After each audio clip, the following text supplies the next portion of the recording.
Welcome to Friday Friends, RI Elder Info's weekly look at the organizations and individuals providing resources for Rhode Island seniors, caregivers, and professionals.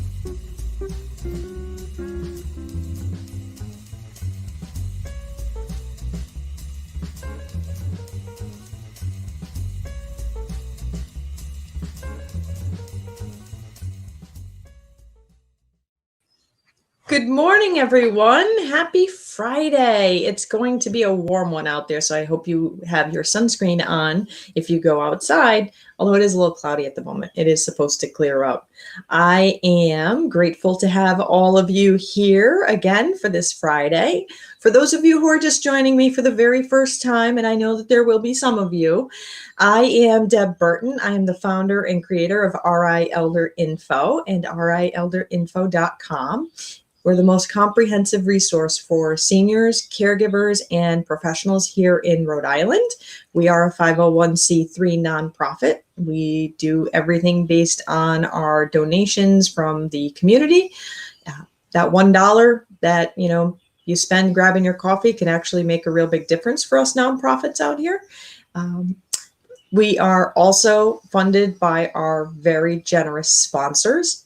And it allows us every week to visit you here on social media. And I guarantee that the information that you learn today is information that somebody you know is going to need. So it's super important that you hit the like button and the share button. So share it among your friends, your family, any groups that you might be in. Really important to get the word out about what we talk about here on Friday Friends. And again, like I said, these things are not possible without the support of our sponsors. So big shout out to Oak Street Health. They are a full comprehensive physician's care group located in Warwick by the Christmas Tree Shop, in Providence by the Old St. Joe's, and on Branch Ave, 2 locations in Providence, and the 4th is in Woonsocket. They even provide transportation to the doctor, which I know can be sometimes a barrier. Our new sponsor just came on board is United Healthcare. They also provide wonderful healthcare to many of the Medicare beneficiaries across the state. Our other sponsor is Tamarisk Assisted Living Facility. They're located in Warwick, right by the mall or the Lowe's Center. They provide a real home-like atmosphere for your loved one. I encourage you, if you or your loved one needs an assisted living, to go talk to my friend Susan Adler over there. And I'm sure that she'll be happy to answer your questions, give you a tour, and should your loved one move in, make them feel like they're at home. What we do here, this magic of the internet, is not possible without the support of D&B Media. So Ben Barber is running behind the scenes, handling all the wizardry back there behind the curtain. And if you saw this posted on social media, or if you've actually looked at the RIElderInfo.com website, which I'm sure you have, that is designed and maintained, hosted by England Studios over in West Kingston. No, I'm sorry, not West Kingston, North Kingston. North, south, east, west, I get all directionally challenged. Anyway, it's not possible to do these things without the support of our sponsors, so I am really grateful to them.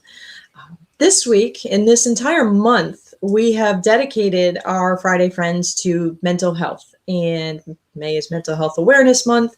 And this week, we're going to talk with Sarah Cote from the Jonnycake Center down in Westerly, because when you're looking at not having food and shelter, that has a significant impact on your mental health. So I'd like to welcome Sarah to the screen to share what the Jonnycake Center is doing. Hi, Sarah. How are you? Hello. Good. How are you? Thanks so much for having me. Thank you. So tell everybody, what is the Jonnycake Center? Sure. So we are the main social service organization serving Westerly, but also Charlestown, Richmond, and Hopkinton. We really pride ourselves on providing wraparound social services assistance through a variety of different services, including our food pantry. And many most likely know us for our thrift store. We have a public thrift store open to the public. It's about 7,000 square feet. And, it wouldn't be possible to do what we do without our thrift store and all of the donors that make that possible. So it's a little bit about us. Happy to expand. Wow. So the whole the whole Charahoe area is yours, which I have to say, I only learned like a month ago that the word Charahoe represents Charlton, Richmond, Hopkinton. Yes. I had no idea. The fun things you learn when, you're running live shows and people are like, do you know what Jericho actually means? So at the Jonnycake Center, are you finding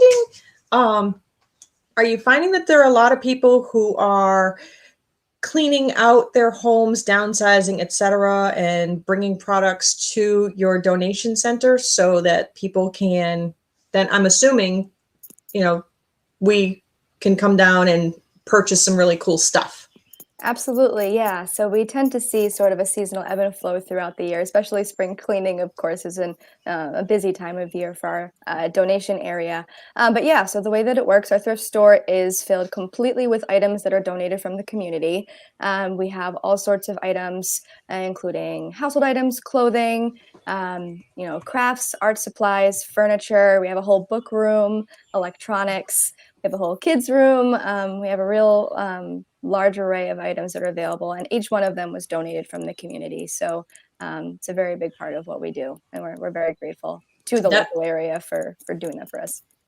That's awesome. And do you help, if somebody is transitioning from, say, homelessness, does your thrift store have the ability to kind of facilitate getting folks, that kitchen table and chairs when you're going from not having anything to having a place that has to be filled? 100%, yes. So if someone is registered with us for social services, they do have to be living in our service area to be eligible. However, we have thrift store vouchers as part of our services. So we have vouchers for things like furniture, household items like cookware, clothing, if someone could benefit with that. We have basic electronic assistance. So if someone comes to see us, we can provide them with all of those so that they can go into the thrift store and pick out items that they think will work for their home based on what their needs are. So yeah, we absolutely help with that quite a bit. Yes. That is, so I was actually just writing down that you have the thrift store vouchers, because I think, folks don't realize that when an individual is transitioning in either direction. So if somebody is transitioning from, say you're just downsizing, you had a giant house and you're moving to an apartment, a lot of times you got a lot of stuff that you don't want to see go to the landfill because people could really use it. And so this isn't a situation, that they can, bring, this is a situation where they can bring their really good stuff, and somebody who's really in need and who will genuinely appreciate it will have the opportunity to allow the possessions to continue on and benefit more families. So that is really cool. Yes. And then I think you mentioned there's a book room, so folks like me can come in there and ferret around and find precious gems. Absolutely. Absolutely. Yes. It's a really, we expanded our thrift store about a year ago. We were lucky to get some funding to be able to do that. And that's when we were able to establish the book room. So all of the walls are lined with bookshelves and all filled with books that have been donated. So it's really great. Oh, that's really great. That's awesome. Now, was there any hiccup, excuse me, during COVID with your ability to take in things, or was the thrift store able to stay open during COVID? So the thrift store actually had to close for a couple of months. We lost quite a lot of revenue as a result, unfortunately.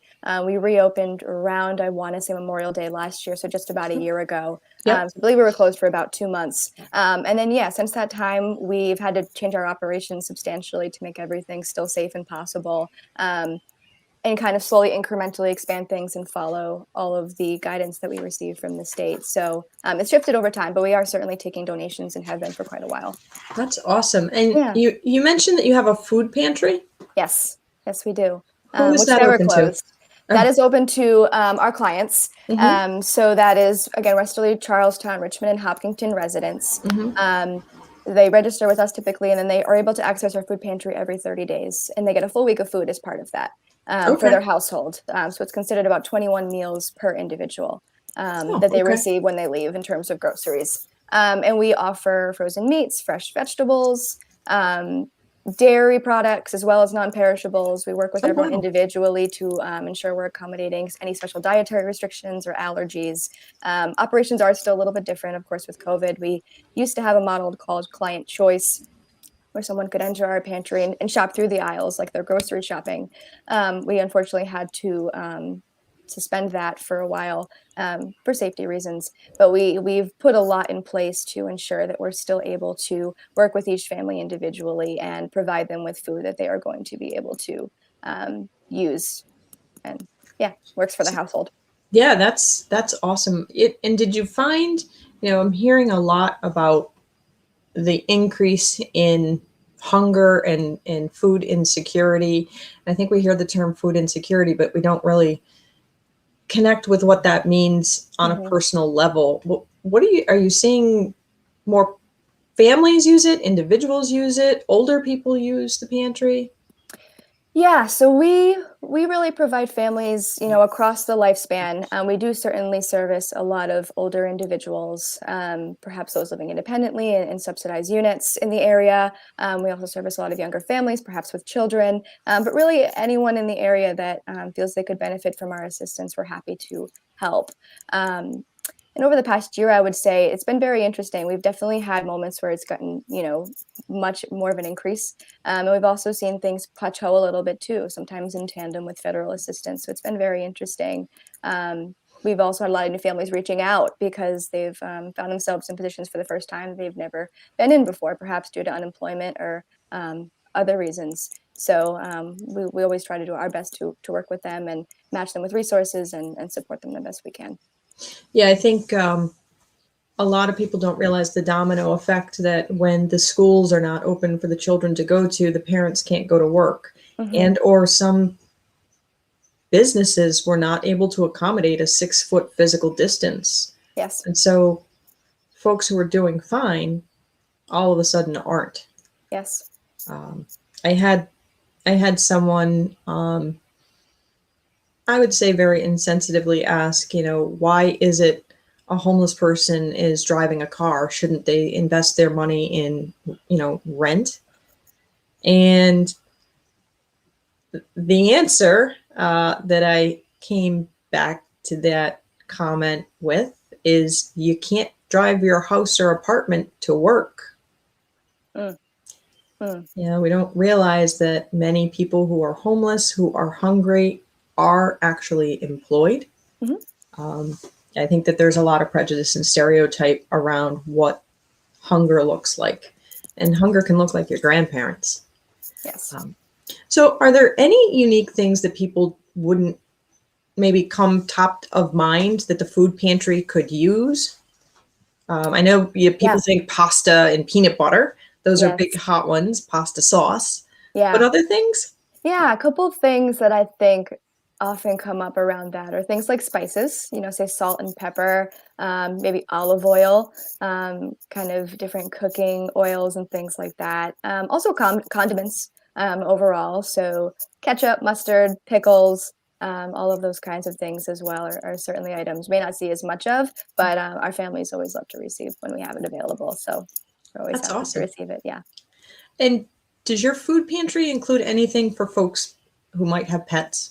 Yes. We have pet food available. We have, occasionally we have, toys available and pet jackets and pet beds. And not necessarily just dogs and cats as well. I believe we also often have pet food for other types of pets as well too. Oh, that's awesome. Yeah. Yep. Awesome. And we can provide that every 30 days along with food. And we have toiletries as well too, every 30 days. So, I'm not sure if you're familiar with the Christchurch Living Supply Closet. It's an area in Westerly that provides toiletries. So we've partnered with them over the past year, and we are currently housing the toiletries that they have available. For anyone really that used to use that service can come to us right now. And that's cleaning supplies, paper products, laundry detergent, soap, all things like that. So that's awesome. And are you able to deliver to people's homes? Yes. If they're shut in? We have a program. We have a food delivery program that we offer. We've had it for about 2.5 years or so now, I would say. We deliver to about 25 families in the area through some volunteers that we have on site, which is always so great. So we have some families registered. They're registered with us, and primarily there are those who are homebound and have difficulty leaving their homes to come to our pantry. So yes, we're very happy to offer that. But we do also have local resources as well for someone that's not on our program that we can refer someone to if they feel they could benefit from that. That's awesome. So Carrie Lynn Edge asked if appointments were necessary to drop off food donations? I don't believe they're necessary, but I would encourage that person to look at our website for all of the updated information on donations. I believe the general time period is about 12 to 3, Monday through Friday. Okay. So please double check me on our website.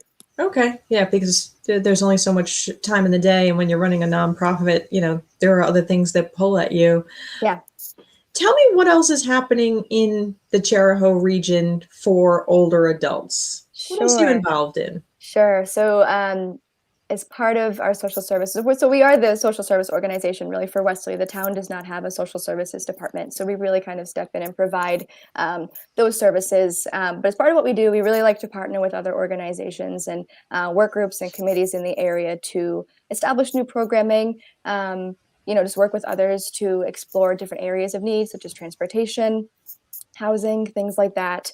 And as part of our Age-Friendly Westerly initiative that we've built up over the past probably 2 years or so now. We're currently working on creating a Westerly Village, which we're really excited about.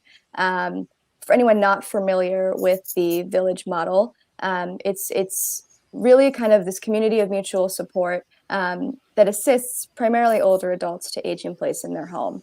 So it really becomes this network of members that receive certain services, volunteers providing those services, but many who are involved actually function both. They're members receiving certain things they feel they can benefit from, and then there's volunteers who, on the volunteering side, they offer what they feel they may be looking to offer. So it really helps to connect people in the area, creates this real kind of nice community of connection. We're going to be helping with technology support, with transportation, with errands, with home maintenance. So we're very, very excited to be working on that in this area.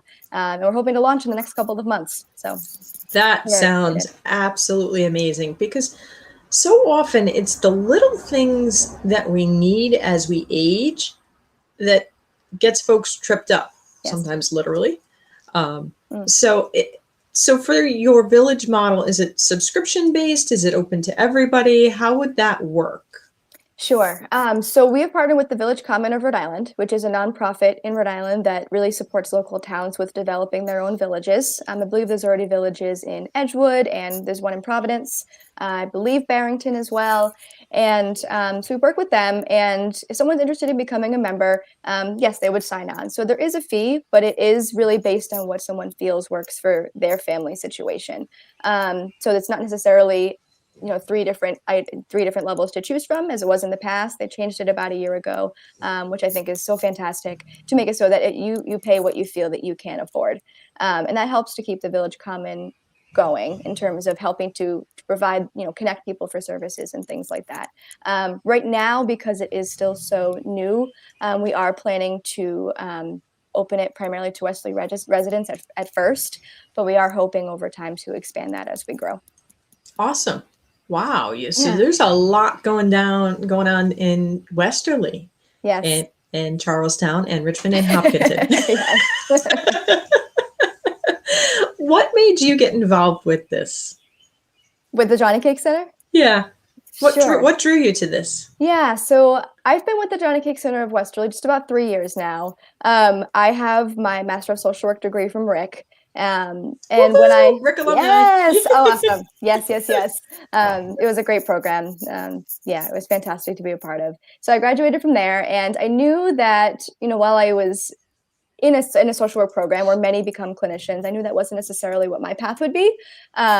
So I really became very interested in nonprofit leadership and social services, and having a position where it can kind of be working directly with our families, but also kind of grow as a manager and administrator, something I was very interested in learning more about and being a part of. And the Jonnycake Center came up, and it was just a really awesome fit. So it's been really, really great to be a part of. So I really get to work directly with our families, providing services and support. And I also oversee our department. So that's awesome. Are you from the area? I'm not. I'm actually from Warwick. Oh my God, you drive all the way there. I know. Some joke that I should bring a sleeping bag, and I'm like, it's good. I listen to lots of podcasts. It's great. Yeah. I don't mind it. Yes. It's not that far, and that, I think, that belief that Westerly is like the other side of the planet is what really makes the age-friendly, the village model so important, because it is an area that is underserved for resources. You and I were chatting a little bit earlier about, an individual might be approved for, say, Medicaid state-funded home and community-based services, but we have a staffing shortage going on. So there might not actually be a person to come help people. And so that's where we really need to rely on our community-based resources like the Jonnycake Center and a village model for that area. I think that's super, super important. Yes. So are there any events coming up or anything like that with the Jonnycake Center? How can folks support you? Yeah, so one thing I definitely want to mention is that we are partnering with Wood River Health Services to offer a COVID-19 vaccine clinic on site, and that's going to be starting this coming Monday. All the information is on our website and on our Facebook, and that is going to be from May 24th through the 27th from 9 to 3.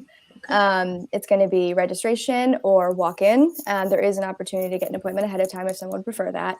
Then we're going to be starting it again on June 2nd through June 5th. So that's for 18 plus, primarily Rhode Island and Connecticut residents. We are going to be having one day where those who are 12 to 17 are able to come as well, based by appointment. So if anyone is interested, please feel free to send them our way. We'd be happy to register them. And that's starting this Monday, which I can't even believe. That's 2 days away. That's 2 days awesome. away. Yes. So if there's people in the region who just have questions about the COVID vaccine, maybe they're hesitant, there's a lot of wrong information that, the World Wide Web of Lies shares so readily, and truth is sometimes lost. If people just had questions, can they walk in and talk to a clinician at the vaccine events and just say, hey, I heard that, and then a clinician can actually answer their questions, that they are safe, they are working, and that's why we've been able to take our masks off in some situations. Sure. Yeah, I imagine that would be possible.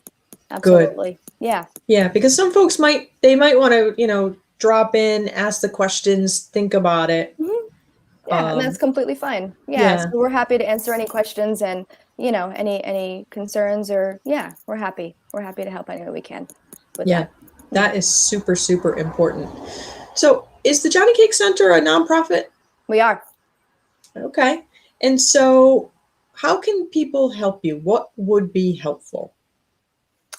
Yeah, so gosh, a variety of things that I can mention. So on our thrift store side of things, we're always accepting donations. Again, there are specific hours right now on that, but that's on our website. But we are always accepting donations. Feel free to call us if you have any questions related to that. And I'll thank you in advance for doing so, because it really does help to keep our services going. We really appreciate it. There's also just general donations, which we accept as well. We're very appreciative of, and food donations as well. So again, double check our website for the hours, but we are accepting those as well, and greatly appreciate it. And please just spread the word. If you know someone in the area that you feel could benefit from our services, or just has any questions, please feel free to have them reach out to us. We really pride ourselves on being a very welcoming environment. We try to make everyone feel as safe and comfortable in a confidential space as possible. So if anyone really wants to reach out or has any questions at all, please don't hesitate. We're happy to help.